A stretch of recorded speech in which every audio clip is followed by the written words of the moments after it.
우리의 신앙을 우리 고백드리겠습니다. 주는 그리스도시요 살아계신 하나님의 아들이시니이다. 아멘. 오늘 이 읽은 본문의 말씀을 통해서 말씀을 따라 믿음의 길을 걸어가라. 말씀 따라 하나님의 말씀을 따라 믿음의 길을 따라가라. 걸어가라. 한마디로 여호수아의 믿음을 이렇게 표현했습니다. 여호수아는 말씀 신앙이었습니다. 여호수아는 그냥 말씀을 따라가는 신앙이었어요. 사람의 말이 아니라 세상 이론이 아니라 하나님의 그냥 말씀만 순종하여 따라간 신앙. 그게 여호수아의 믿음이었다. 오늘 우리 모든 성도님들에게 이 믿음이 올 2024년도 이제 마무리하는 이 시점에 이 믿음이 회복되기를 주님의 이름으로 축원드립니다. 그래서 여호수아처럼요, 정말 하나님이 여호수아 가는 길에 형통케 하시고 너는 강하고 담대하라. 내가 너와 함께하겠다. 내가 너를 형통케 하겠다. 내가 너를 네가 밟는 모든 땅을 내가 다 주겠다. 하나님이 허락하신 것을 다 주겠다. 이 응답이 여호수아의 받은 축복인 줄 믿습니다. 이 응답이 여러분들에게도 동일하게 성취되기를 주님의 이름으로 축원드리겠습니다. 한마디로 이 여호수아는 그냥 말씀 아니면 안 갔어요. 그러니까 말씀만 따라다녔어요. 그러니까 이 말씀이 뭔지를 알았던 거예요. 그러니까 이 여호수아는 400년 그 마지막, 그러니까 노예 생활, 애굽의 노예 생활하던 때를 경험했던 사람 아닙니까? 노예도 경험하고. 왜 노예되었는지를 알고 있었어요. 하나님의 말씀을 놓쳐서 내 백성이 애굽에 노예됐구나. 이 현실을 알고 있어요. 그래서 말씀을 붙잡은 거예요. 그때 하나님께서는 또 모세라는 한 인물을 하나님이 택하여 세우셔서 말씀을 회복하시고 그 말씀을 성취하는 것을 출애굽을 눈으로 본 거예요. 그러면서 홍해도 말씀 성취 속에서 갈라지고 광야 40년을 걸어오는데 하나님은 모세에게 말씀을 주시고 그 말씀을 그대로 성취하는 것을 옆에서 그냥 보고 왔던 거예요. 그리고 나서 이제 이 모세가 이제 죽잖아요. 그러면서 그 자리를, 후계자의 자리를 이 여호수아가 대신하는 겁니다. 그러니까 이 여호수아는 지금 이 여호수아서 24장은 이제 여호수아의 어떤 마지막 여정인데요. 이제 110세의 여호수아가 죽잖아요. 그 마지막 때, 마지막 메시지를 지금 하고 있는 내용입니다. 이때에 한 20년 정도가 이제 가나안에 들어와서 지난 겁니다. 시간이요. 그런 모든 시간들을 이 여호수아는 말씀을 붙잡고 모세 봐왔던 것처럼 말씀에 인도받아서 살아갔던 거예요. 그래서 말씀이 성취하셔서 가나안 땅을 정복하는 것까지도 이 여호수아는 다 체험했던 겁니다. 한마디로 말해서 여호수아는 말씀 빼놓고는 아무것도 없어요. 그러니까 하나님의 말씀만 가득했고 그 말씀을 받고 그 말씀을 체험했고 성취하는 걸 봤던 거예요. 이게 신앙인입니다. 우리가 복음 가진 저와 여러분들에게도, 우리 안디옥교회 모든 성도님들도요, 다른 것은 우리가 다 그냥 참고예요. 그러나 하나님의 말씀이면 그 말씀 속에서 우리의 모든 생을 거는 거예요. 그게 신앙인입니다. 그래서 말씀 따라 믿음으로 걸어가는 우리 모든 안디옥교회 성도님들이 되기를 주님의 이름으로 축복합니다. 근데 오늘 이 본문의 말씀은 여러분들 잘 아신 23장과 24장은 이게 마지막 메시지인데, 이 마지막 메시지가 여호수아로 하여금 그렇게 마음이 편치가 않았던 것 같아요. 그런 내용을 지금 23장, 24장을 읽어보면 그렇습니다. 그러니까 마지막 이제 하나님 앞에 서야 되는 이 여호수아의 마음 속에 그렇게 편안함이 없었던 것 같습니다. 왜 그랬을까요? 그 이유는 지금 이 가나안 땅이 어떤 땅인지를 알아요. 이 가나안 땅은 지금 일곱 족속, 이 우상 일곱 족속이 그 백성들이 우상을 숭배하면서요, 자기들의 문화를 가지고 살고 있는 땅이에요. 그러니까 이곳에 지금 이스라엘 백성들이 와서 이제 중요한 거점들은 다 정복하고 이제 12지파에게 땅도 다 분배를 한 상태입니다. 그러나 거기에 있는 그 족속들을 쫓아내지는 못한 상태예요.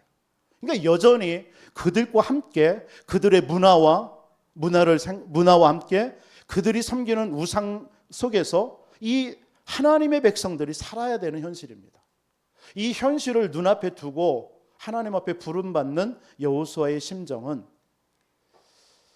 아마 예수님께서 마지막 고별 설교를 하시고 마지막까지 부활하셔서 승천하시기 전에 그 제자들을 감람원이라는 산에 모아놓고 40일 동안 하나님의 나라의 일에 대해서 말씀하셨던 그 모습과 너무나 똑같은 거예요. 지금 시대도 똑같다고 생각됩니다. 이러한 시대에 우리가 지금 이 말씀을 지금 받고 있습니다. 우리는 어떻게 해야 되는가? 지금 시대, 여호수아의 지금 이러한 시대일 수도 있고요, 예수님께서 마지막 승천하실 때의 그 시대의 모습일 수도 있습니다. 이런 시대 앞에 우리가 어떤 신앙을 가지고 살아야 된다는 것을 우리는 여호수아를 통해서 믿음으로 굳게 붙잡아야 될 줄 믿습니다. 그게 바로 말씀 따라가는 신앙입니다. 하나님의 말씀 따라가는 신앙. 말씀을 여러분들이 굳게 믿고요, 나아가는 여러분들이 되시기를 주님의 이름으로 축원드립니다. 그것과의 여호수아는 싸움이었어요. 그래서 이 여호수아는요, 끝까지 하나님의 말씀을 전적으로 순종하고 신뢰하고 그것만 믿었던 거예요. 여러분, 믿음이라는 게 뭡니까? 믿음이라 하나님을 신뢰하는 거예요. 여러분, 그게 믿음입니다. 보이지 않는 하나님을 신뢰하는 거예요. 지금 이 여호수아는요, 그 한 20여 년의 삶을 뭐와의 싸움이었냐면요, 두 가지의 싸움이었던 거였어요. 하나는 뭐냐면 보이는 현실과의 싸움이에요. 그 현실이 뭐냐? 지금 이스라엘 백성들과의 싸움입니다. 그러니까 이스라엘 백성들이 어떤 사람들이라는 것을 여호수아는 너무 잘 압니다. 너무나 잘 알아요. 민수기서 11장에 보니까 이런 말이 있어요. 11장 11절에 모세가 여호와께 여짜오되 어찌하여 주께서 종을 괴롭게 하시나이까? 어찌하여 내게 주의 목전에서 은혜를 입게 하지 아니하시고 이 모든 백성을 내게 맡기사 내가 그 짐을 지게 하시나이까? 이게요, 여호수아가 모세를 통해서 보았던 이스라엘 백성들의 모습이었던 것을 들었어요. 뭐라고 얘기해요? 모세가 하나님 앞에 기도하는 거예요. 왜 나를 괴롭게 합니까? 누구를 두고 하는 말이에요. 지금 그 이스라엘 백성들을 자기에게 맡긴 것에 대해서 종을 괴롭게 한다라고 얘기하고 있어요. 그러면서 하나님 앞에 나는 은혜 받고 싶은데 은혜가 떨어진다는 얘기예요. 이 백성들을 보면 늘 원망하고 불평하고 불신앙하는 이들을 보면, 그리고 그게 나의 짐이다라고까지 얘기했어요. 이것을 이 여호수아는 알고 있어요. 그러니까 이것과의 싸움이었던 거예요. 또 하나는 뭐냐면 하나님은 보이지 않고 하나님의 언약과 말씀은 보이지 않습니다. 이 백성들을 그 하나님의 말씀을 붙잡고 가나안 땅에 이끌어야 되는, 보이지 않는 하나님의 말씀을 믿고 이들을 이끌어야 되는 것이 여호수아의 삶이었던 거예요. 저는 이 말씀을 이렇게 생각하면서 저와 여러분들도 마찬가지 아닐까? 여러분들의 삶의 현장에 지금 얼마나 현실적으로 어려움들이 많습니까? 경제적으로나 나라의 위기나 여러 가지 현실적으로 그런 것과의 여러분들은 신앙생활할 때 싸워야 되겠죠. 그러면서도 또 여러분들은 우리는 하나님을 믿는 하나님의 사람들입니다. 그런데 그 하나님은 눈에 보이지 않아요. 하나님은 말씀 주시는데 말씀은 나와 먼 것처럼 느껴져요. 그런데 그 말씀은 맞아요. 그 말씀을 따라야 되는 거예요. 그 말씀을 놓치면 우리는 또 얼마나 많은 불신앙과 문제와 염려 속에 우리는 살아갈 때가 얼마나 많습니까? 그런 속에서 이 여호수아는 철저하게 그 말씀만을 순종하고 말씀만을 신뢰하고 따랐다라는 것입니다. 우리 저와 여러분, 우리 사랑하는 모든 성도님들, 2024년도를 마무리 지으면서 또 우리 다가오는 새해에도 우리의 삶은 이런 말씀을 우리가 보여지는 현실만을 바라보면 우리는 낙심합니다. 그러나 하나님의 말씀, 그러나 그 말씀은 살았고 운동력이 있고요. 우리의 모든 것들을 하나님께서는 해결할 수 있는 능력이 그 안에 있음을 우리는 믿습니다. 그래서 그 하나님의 말씀만을 철저하게 믿고 따르는 그런 신앙으로 우리는 반드시 서야 될 줄 믿습니다. 그래서 여호수아처럼 하나님의 말씀에 순종하고 신뢰하고 두려움과 여러 가지 어려움 가득한 현실 속에서 약속의 말씀을 따라 믿음의 길을 가는 우리 모든 성도님들이 되어지기를 주님의 이름으로 축원드리겠습니다. 그럼 오늘 이 여호수아가 붙잡은 믿음이 어떤 믿음인가? 한 세 가지로 살펴보도록 하겠습니다. 그 첫째는 오늘 1절부터 13절까지의 내용을 전체 보는데요. 그 내용이 뭐냐? 모든 역사의 주관자 되시는 하나님을 믿었다라는 거예요. 여호수아는요, 모든 역사의 주관자가 누구예요? 하나님이에요. 그걸 믿은 겁니다.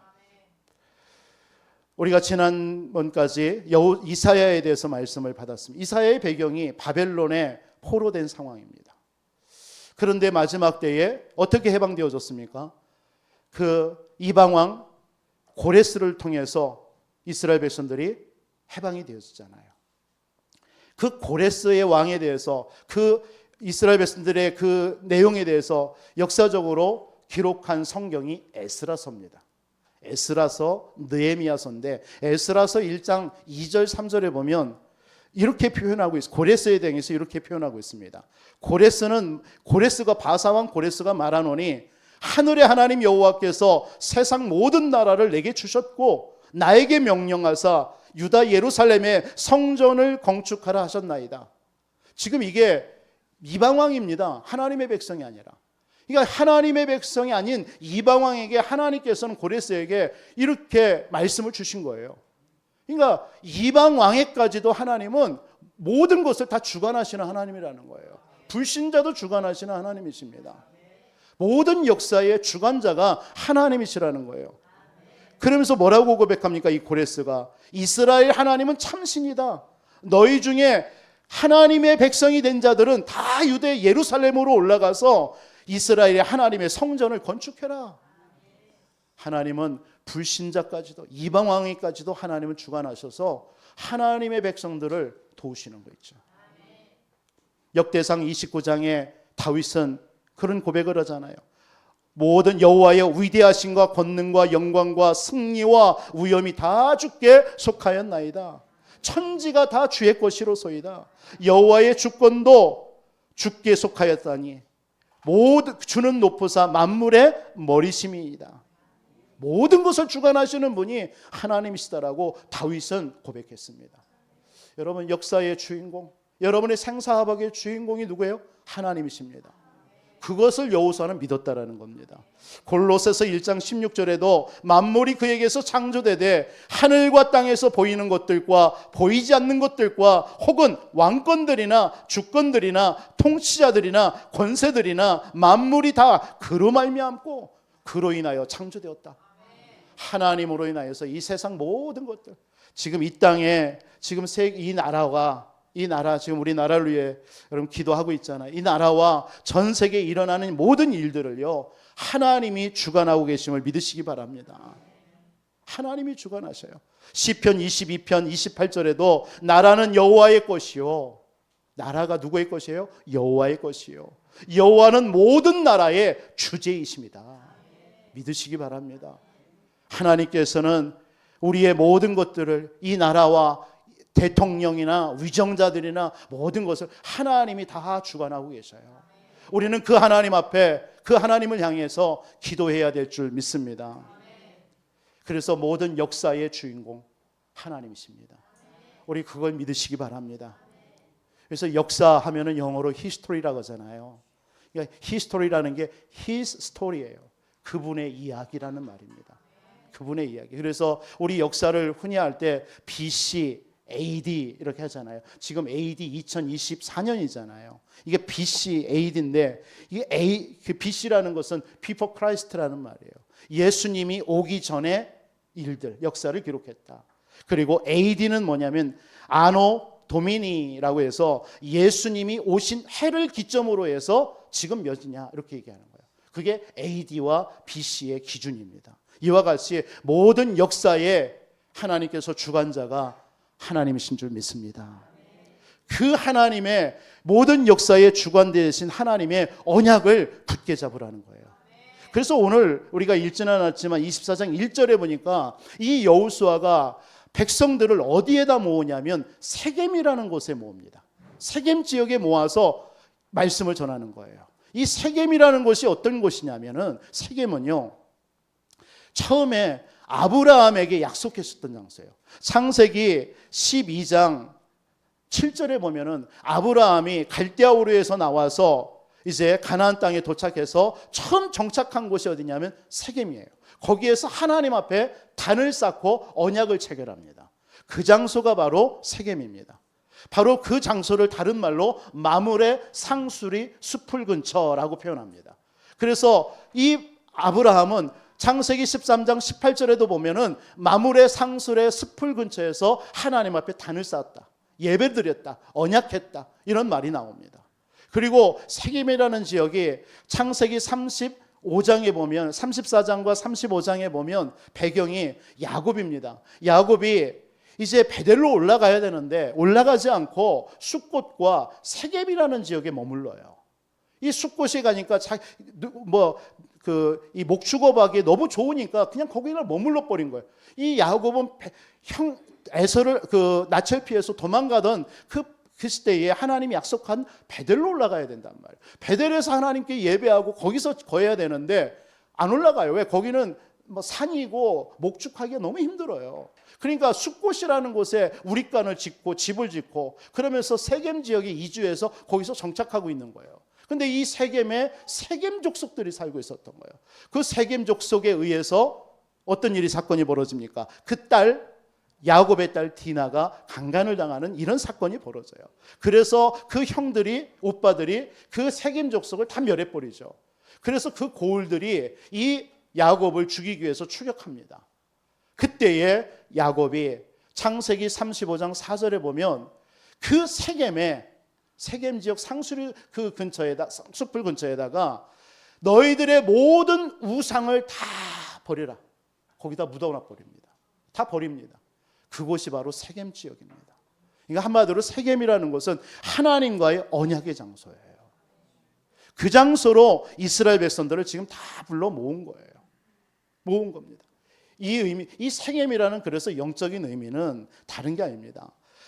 너희 조상 아브라함이 세겜에서 하나님을 예배하고 섬기기로 언약했던 것처럼, 그리고 야곱이 자신들의 죄를 회개하고 하나님께로 베델로 올라가기로 세겜에서 약속했던 것처럼 너희들도 역사의 주관자 되신 하나님의 언약을 굳게 잡고 신앙의 결단을 하라는 것이에요. 그게 세겜입니다.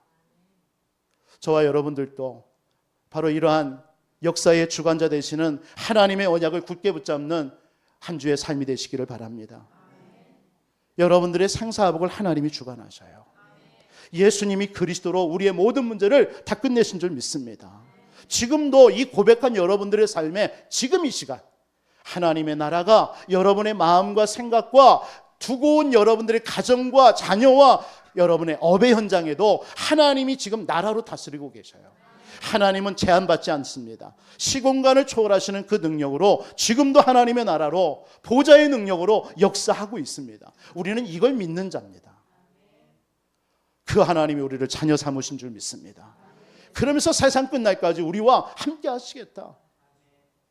역사의 주인공 되신 그 하나님이 우리를 세계복음화의 주역으로, 렘넌트로, 전도자로, 중직자로 우리를 부르신 줄 믿습니다. 이렇게 말을 하면서 이 여호수아가 2절부터 13절까지는 뭘 얘기를 하냐면 지금까지 하나님께서 역사에 오셨던 하나님의 그 증거들, 응답들을 증거하고 있는 거예요. 이 말은 무슨 말입니까? 아브라함 때부터 해가지고 쭉 가나안 정복할 때까지를 다 얘기합니다. 이 말은 뭐냐면 그 여호수아가 지금 그 후손들에게 믿음의 유산을 지금 남기고 있는 거예요. 믿음의 유산 남기라는 거예요. 저와 여러분들도. 자녀들에게 지금 후대들에게 지금 뭘 말하느냐? 속지 말라라는 거예요. 이 땅에 지금 정착해서 너희들이 살 건데 어떠한 문제 와도 흔들리지 말라라는 거예요. 너희들이 조상들을 이렇게 하나님께서 말씀 주시고 성취해서 이 가나안 땅을 정복하신 그 하나님을 굳게 믿으라는 거예요. 그걸 그래서 증거로 쭉 얘기하고 있는 거예요. 여러분 자녀들에게 믿음의 유산들을 남기시기 바랍니다. 믿음의 유산이요. 여러분 믿음의 유산 이렇게 하면은 뭐 화려하고 뭔가 어마어마한 것을 남기는 것을 우리는 믿음의 유산이라고 생각합니다. 아닙니다. 믿음의 유산은 그걸 말하는 게 아니에요. 4절에 그런 말이 나와요. 24장 4절에 보니까요. 이삭에게는 야곱과 에서를 주었고 에서에게는 형이 에서죠. 형 에서에게는 세일산을 소유로 주었으나 야곱과 그의 자손들은 애굽으로 내려갔으므로. 여러분 에서는요 언약 밖의 사람을 말하는 겁니다. 야곱은 언약 안의 사람을 말하는 거예요. 하나님은 메시아의 언약을 이어야 되는데 에서를 통해서 언약을 잇지 아니하시고 하나님은 야곱을 통해서 그 후손들을 통해서 잇습니다. 그래서 그 야곱의 후손들을 통해서 메시아 그리스도가 오신 거예요. 그런데 보세요. 에서에게는 보이는 유산을 준 거예요. 세일산이라는 거. 그런데 야곱과 그 자녀들에게는 애굽으로 내려가게 하셨어요. 여러분 애굽에 가서 무슨 일을 당했죠? 400년 동안 노예 생활을 했습니다. 고난입니다. 고통입니다. 어려움입니다. 문제입니다. 이런 일이 당하는 거예요. 그게 무슨 유산이냐 이거죠. 저는 이 말씀을 이렇게 묵상하면서 그런 생각을 해봤어요. 아 그렇구나. 우리는 자녀들에게 믿음의 유산을 남긴다 할 때 뭔가 대단한 것을 남긴다라고 생각하거든요. 뭔가 남겨야 된다라고 생각하거든요. 아닙니다. 우리가 진정으로 우리 자녀들에게 남겨야 될 유산은 그런 게 아니에요. 고난과 고통과 문제와 어려움이 있을지라도 그 속에서 하나님이 함께 하심과 하나님이 임재하시고 우리를 인도하시고 우리에게 역사하시고 그 어려움 속에서 하나님 앞에 무릎 꿇고 기도하고 그래서 하나님이 주시는 응답 가지고 하나님의 살아계심을 체험하는 이런 것들을 우리 자녀들에게 남겨야 돼요. 그게 진정한 믿음의 유산이에요. 지금 하나님께서는 에서에게는 세일산 보여주는 우산을 줬지만 야곱과 그 자녀들에게는 그런 유산을 준 게 아니라 고난 속으로 집어넣었어요. 그런데 그 고난이 아니었잖아요. 그곳이 바로 하나님의 임재를 체험했고 그 속에서 하나님의 능력을 체험했고 출애굽을 체험했고 광야의 기적을 체험했고 그 체험한 그 하나님께서 우리를 죽지 아니하시고 지키시고 도우시고 역사하셨다라는 것을 그 후손들에게 남기는 거예요. 우리는 그런 믿음의 유산을 남겨야 될 줄 믿습니다. 내 부모된 우리가 나는 이렇게 살았어. 이렇게 힘들고 어렵고 그런 어떤 역경 속에서도 하나님 앞에 말씀 붙잡고 기도하면서 예배하면서 믿음으로 내가 이렇게 승리했다. 너희들에게 이런저런 문제 와도 상관없다. 하나님이 너희들을 지킬 것이다. 이게 진정한 믿음의 유산인 줄 믿습니다. 그런 믿음의 유산을 우리는 남겨야 돼요. 이때 하나님은 언약 백성들에게 이때 하나님이 미리 준비한 응답을 반드시 주실 줄 믿습니다. 오늘 13절에 그런 얘기를 해요. 내가 너에게 수고하지 아니한 땅과 너희가 건설하지 아니한 성읍들을 너에게 주었더니 너희가 그 가운데서 거주하며 너희는 너희가 심지 아니한 포도원과 감람원의 열매를 먹는다 하셨느니라. 하나님은요 이런 믿음의 유산을 남기고 역사의 주인공 되시는 하나님만을 온전히 믿고 나아가는 여러분들에게 하나님은 이런 응답과 축복으로 갚아주실 줄 믿습니다. 우리 말씀을 따라 믿음의 길을 걸어가는 우리 모든 성도님들이 되기를 주님의 이름으로 축원드리겠습니다. 여호수아는 어떤 믿음이었냐? 오늘 14절부터 28절까지 내용을 통해서 이 여호수아는 오직 여호와만을 섬겼어요. 여러분 오직 여호와만을 섬기시기를 주님의 이름으로 축원드립니다. 오늘 여호수아서 24장의 핵심 메시지가 15절입니다. 15절에 뭐라고 얘기합니까? 만일 너희가 여호와를 섬기는 것이 너에게 좋지 않게 보이거든 너희 조상들이 강 저쪽에서 섬기던 신들이든지 또는 너희가 거주하는 땅에 있는 아모리 족속의 신들이든지 너희가 섬길 자를 오늘 택하라. 오직 나와 내 집은 여호와만을 섬기겠노라. 여러분들에게 이러한 신실한 믿음이 정말 회복되기를 주님의 이름으로 축원드리겠습니다. 여러분 신앙의 결단하라는 거예요. 여러분 신앙의 결단 없이는요 응답이 없어요. 어떻게 결단하라고 14절에 얘기합니까? 온전함과 진실함으로. 온전함과 진실함으로 하나님 앞에 결단하래요. 우리가 이스라엘 백성들이 광야 생활 가운데서는요, 오직 하나님만 그냥 바라보고 하나님만 의지하고 살 수밖에 없어요. 왜? 없으니까. 의지하지 않으면 살 수가 없어요. 그렇죠? 그래서 하나님께서는 우리에게 간혹 그럴 시간도 줘요. 광야와 같은 시간이요. 여러분의 문제, 어려움 옵니다. 왜? 사람 의지하는 거 다 버리게 합니다. 모든 세상 의지하는 거 다 버리게 합니다. 그래서 오직 하나님만 바라보도록요. 그런 시간을 줘요. 그런데 지금 이 시간은 가나안을 이제는 뭐였어요? 정복하고 정착했단 말이에요. 그런데 이 여호수아가 생각할 때 이스라엘 백성들이 과연 하나님을 정말 온전히 섬길 수 있을까? 이런 의심이 들었을 수도 있습니다. 아까 서론에서도 말씀드렸지만, 그렇기 때문에 너희 우상 하나님 섬기는 것이 좋지 않거든. 너희들이 우상 섬겨봐. 나는 그러나 오직 나와 내 집은 오직 여호와만을 섬길 거야. 오늘 여호와를 온전함과 진실함으로 경외하며 섬기라고 말하고 있는 것입니다. 이 온전함이라는 것은 다른 말로 순수함입니다. 그리고 진실함이라는 것은 견고한 믿음입니다. 그래서 여러분, 순수함으로, 오직 하나님만을 바라보는 그 순수함으로 우상에 흔들리지 않고 세상의 것에 흔들리지 않고 견고한 믿음으로 하나님께만 예배하라는 거예요. 여러분, 그런 믿음의 신앙인들이 되시기 바랍니다. 흔들리지 마세요. 여러분이 믿는 하나님 참 하나님이십니다. 예수가 그리스도 맞습니다. 그분이 십자가에서 우리의 모든 문제 다 끝내신 줄 믿으시기 바랍니다. 흔들리지 마세요. 여러분들이 믿는 그 믿음이 맞아요. 여러분들에게 유혹이 옵니다. 문제가, 응답이 없고 여러분의 현실에 여러 가지 환경이 어렵고 여러 가지 어려움들이 올 때 우리 흔들리기 싫습니다. 흔들리지 마세요. 온전히 여호와 하나님만 믿으시기 바랍니다. 예수님은 그리스도예요. 다 끝내셨어요. 끝내시고 여러분과 지금도 함께 하시고 세상 끝날까지 여러분을 인도하실 겁니다. 믿습니다. 이걸 여러분들이 온전하게 붙잡으시기 바랍니다. 하나님은 때때로 우리에게 결단을 요구할 때 있습니다. 오늘 여호수아에게 이스라엘 백성들을 향해서 그렇게 말씀하는 거예요. 우리의 삶은요, 우리의 인생은 때로는 결단과 어떤 선택, 이런 연속일 수도 있습니다. 우리는 끊임없이 뭘 선택해야 되느냐, 뭘 결단해야 되느냐, 그런 연속의 속에 있습니다. 여러분이 무엇을 선택하느냐에 따라서 여러분의 인생도 좌우될 수도 있습니다. 당연한 거잖아요. 여러분들이 무엇을 선택하느냐에 따라서 여러분 학교도, 배우자도, 친구도, 직업도 달라질 수 있어요. 신앙도 마찬가지입니다. 여러분, 하나님을 섬길 것인지, 오늘 백성들을 향해서 우상을 섬길 것인지, 섬길 자를 택해라. 저와 여러분들은 무엇을 선택하기를 원하십니까? 이미 여러분들은 선택한 자예요. 그런데 선택한 여러분 속에서 여러분들이 또 다른 이런 갈등들이 우리의 내면 속에서 일어나고 있다는 사실을 우리는 부인할 수 없습니다. 그렇지 않습니까?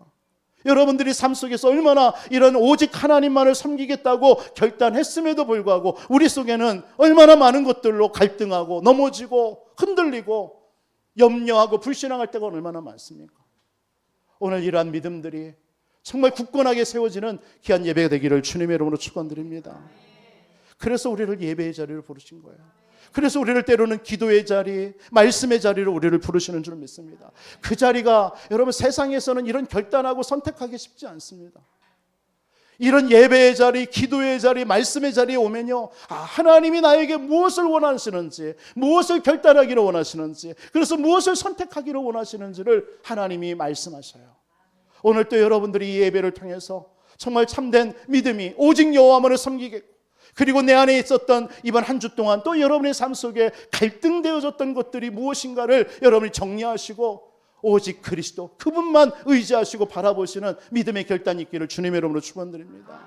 자꾸 우리는 이거 하지 못하면 불신앙 속에 얼마나 우리가 복잡한 삶 속에서 살아갑니까? 한주 너무나 복잡해요. 이거 해야 되나 저거 해야 되나, 맞냐 틀리냐.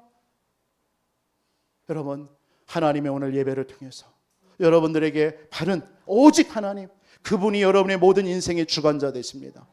예수님이 그리스도로 여러분과 모든 문제를 끝내셨습니다. 더 이상 끝낼 것도 없습니다. 사실은요. 그건 세상 불신자들이 생각하는 생각입니다. 우리 인생에 있어서 끝날 것은 다 끝내셨어요. 예수가 그리스도를 믿었다면. 그러면 여러분의 삶 속에 지금도 그 그리스도는 하나님의 나라로 여러분의 인생을 다스리시면서 인도해 가실 줄 믿으시기 바랍니다. 근데 오늘 여호수아는 19절에 보니까 힘 빠지는 얘기를 해요. 나 16절로 18절까지 나 하나님, 우리도 하나님 믿겠습니다. 백성들이 그렇게 얘기했어요.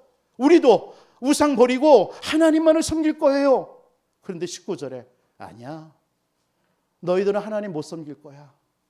하나님이 얼마나 거룩하신 분인 줄 알아? 하나님이 얼마나 질투하시는 분인 줄 알아? 너희들은 못 돼.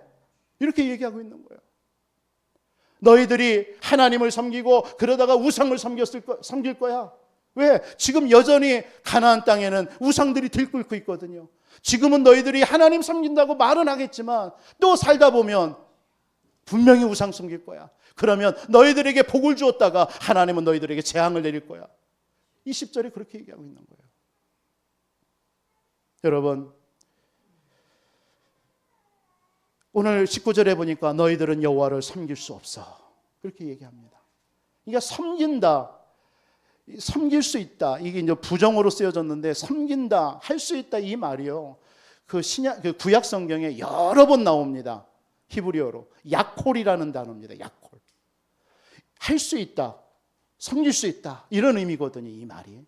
근데 오늘 이 말이 오늘 뭐라고 표현하고 있어요? 너희들은 하나님을 섬길 수 없어라고 표현하고 있어요. 왜 그랬을까요? 왜 그랬을까요? 여러분, 이 단어가 사람 편에 딱 서버리면요 부정어로 바뀌어요. 할 수 없다로 바뀌어요. 섬길 수 없다로 바뀌어요. 희한한 말이죠. 이 야콜이라는 단어가 원래는 그냥 할 수 있어, 섬길 수 있어 이런 말이거든요. 그런데 이게 사람 편에 딱 붙어버리면 이 단어가 할 수 없다, 섬길 수 없다가 버려요. 이유가 뭘까요? 여기서 우리는 영적인 걸 깨달을 수 있는 거잖아요. 우리 인생은 창세기 3장 속에 출생한 인생이에요. 우린 죄인이에요. 우리는 할 수 없어요. 우린 연약해요. 넘어져요. 그래서 우리 이 야콜이라는 이 단어가 사람의 편에서 쓰여지면 할 수 없게 되는 거예요. 그래서 우리는 철저하게 뭐만 의지해야 돼요? 하나님을 의지해야 돼요. 근데 이게 하나님 편에 서버리면요 할 수 있다가 되는 거예요. 그래서 오늘 이 말씀을 통해서요 우리는요 하나님, 오늘 이 여호수아는 백성들에게 철저하게 하나님을 의지하라라고 얘기하는 거예요. 하나님은 거룩하신 하나님, 하나님은 질투하신 하나님. 이게 무슨 말입니까? 하나님이 이 땅에 거룩하신 분은 하나님밖에 없잖아요. 우리 인간은 거룩할 수가 없어요. 왜? 아까도 말씀드린 것처럼 죄인이란 말이에요. 창세기 3장에서 출생한 죄인이에요. 그래서 우리는 거룩할 수가 없어요. 하나님만이 거룩할 수 있어요. 그런데 하나님께서 이 땅 가운데, 우리 인간 가운데 누구를 보내신 거예요? 거룩하신 그리스도를 보내신 거예요. 여자의 후손이 와서 뱀의 머리를 상하게 할 것이다. 보라, 처녀가 잉태하여 아들을 낳을 것이 그 이름을 임마누엘이라 하리라. 우리가 아직 죄인 되었을 때에 그리스도께서 십자가에 죽으심으로 하나님께서 우리에게 대한 자기의 사랑을 확증했다. 하나님이 세상을 이처럼 사랑하사 독생자를 주셨으니 이는 저를 믿는 자마다 멸망치 않고 영생을 얻게 하려 함이시라. 그분이 모든 사단의 권세에 머리를 박살내시고 우리의 죄의 권세를 깨끗 해결해 주시고 하나님 만나는 길을 여셨던 거예요. 그래서 우리는 그 하나님으로 인해서 거룩함이 되는 거예요. 그래서 하나님을 의지할 때만 우리는 거룩해질 수가 있다라는 것입니다. 여러분들이 철저하게 한 주를 살아갈 때에 여러분 하나님을 믿는 우리지만 우리 속에 있는 또 다른 창세기 3장으로 출현되어지는 많은 우상들이 우리 속에 얼마나 많습니까? 그걸 여러분들이 의지할 때는요 할 수 없어요. 어떤 것도 할 수 없어요. 거룩해질 수도 없어요. 그러나 여러분들이 하나님만을 바라볼 때, 예수가 그리스도를 여러분이 삶의 현장에서 어떤 문제 속에서도 그리스도 고백할 때 여러분들은 거룩한 자예요. 하나님을 온전히 바라볼 수 있고 섬길 수 있고 그 하나님의 응답을 받을 자인 줄 믿으시기 바랍니다. 여러분 하나님만 섬기시기라는 거예요. 오늘 여호수아는 백성들에게 하나님만 섬기라는 거예요. 그럼 복이 될 것이라고요. 그런데 많은 사람들은 하나님도 섬기고 있습니다. 가나안 땅의 많은 우상들도 섬기고 하나님도 섬기는 거예요. 여러분들은 하나님만 섬기시기 바랍니다. 하나님도 섬기면 안 돼요. 하나님만 섬길 때에 하나님께서는 우리에게 증거를 주실 줄 믿습니다. 그래서 22절에 보니까 너희가 이 증인이다 라고 하니까 우리가 증인입니다 얘기하는 거예요. 이 증인이라는 말, 여러분들, 증인이라는 것은요, 세상에서 하나님의 백성다운 존재로 그 삶을 살아야 된다는 것을 말하는 겁니다. 지금 이방의 주변에 가나안 막 우상 숭배들이 너무 많습니다. 지금 이들에게 본이 되어지고 이들에게 복음을 전하고 이들을 살리는 그러한 삶을 사는 것이 증인인 줄 믿습니다. 그 삶을 살라라고 말씀하고 있는 거예요. 그런데 오직 여호와만을 섬길 때 바로 이 증인의 삶을 살 수가 있는 것입니다. 여러분, 세상과 우상과 짝할 때는 절대로 불가능합니다. 그게 약골이 사람에게 붙었을 때는 섬길 수 없고 할 수 없는 거예요. 그러나 하나님만을 철저하게 의지했을 때는 어떠한 것도 할 수 있는 줄 믿으시기 바랍니다. 모든 것을 버리고 오직 여호와만을 섬기는 증인된 삶 살아가시기를 주님의 이름으로 축복합니다. 마지막으로 이 여호수아의 믿음은 오늘 31절을 한번 같이 보도록 하겠습니다. 여호수아의 믿음이 어떤 믿음이냐, 31절에 같이 한번 읽습니다.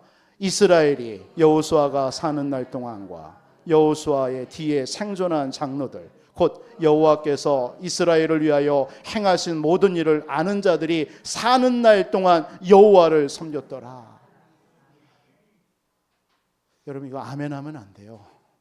지금 여호수아는 어떤 믿음인 줄 아세요? 이 믿음이 마지막 다음 세대를 치유하시는 하나님을 바라봤던 거예요.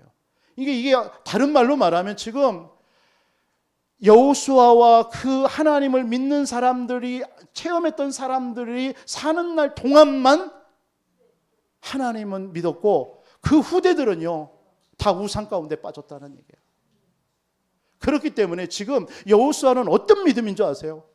다음 세대들에게 하나님 이 복음이 그대로 전수되기를, 전달되기를 간절히 소원하는 마음으로 하나님 앞에 기도하는 거예요. 그런 믿음이 우리에게 회복되어야 될 줄 믿습니다. 우리가 믿다가 그냥 끝나면 안 되잖아요. 우리의 믿음이 우리의 자녀들에게, 우리 후손들에게 반드시 전달되어져야 될 줄 믿습니다. 그게 여호수아를 통해서 우리가 붙잡아야 될 믿음이에요. 여러분, 이 믿음 같지 아니하면요 우리는 다음 여호수아 다음에 성경이 사사입니다. 여러분, 사사기 여러분 잘 알잖아요. 사사기서 2장 10절에 이런 말씀이 나오죠. 그 세대의 사람도 다 조상들에게 돌아갔고 그 후에 일어난 다른 세대는 여호와를 알지 못하며 여호와께서 이스라엘을 위하여 행하신 일도 알지 못하였더라. 이런 사사 시대가 맞아지는 거예요. 이게 지금 여호수아는 너무나 안타까운 거예요. 마지막 이제는 110세에 죽어야 될 이 자신의 인생 앞에서 후대들을 생각하니까 이 언약이 후대들에게 전달돼야 되는데 이 애통하는 마음이었습니다. 여러분, 우리 부모된 저와 여러분들 정말 자녀들에게 이런 애통하는 마음, 이 여호수아의 이 믿음으로 우리는 우리의 복음을 전달해야 될 줄 믿습니다. 그 믿음이 회복되어져야 돼요. 사사기서 3장 6절, 5절 6절에도 그러므로 이스라엘 자손은 가나안 족속과 헷 족속과 아모리 족속과 브리스 족속과 휘 족속과 여부스 족속 가운데 7족속입니다. 그 가운데 거주하면서 그들의 딸들을 맞아 아내로 삼고 자기의 딸들을 그들의 아들에게 주며 그들의 신을 섬겼더라. 이렇게 빠진 겁니다. 우리 후대들에게 바르게 오직 하나님의 말씀을 심어야 될 줄 믿습니다.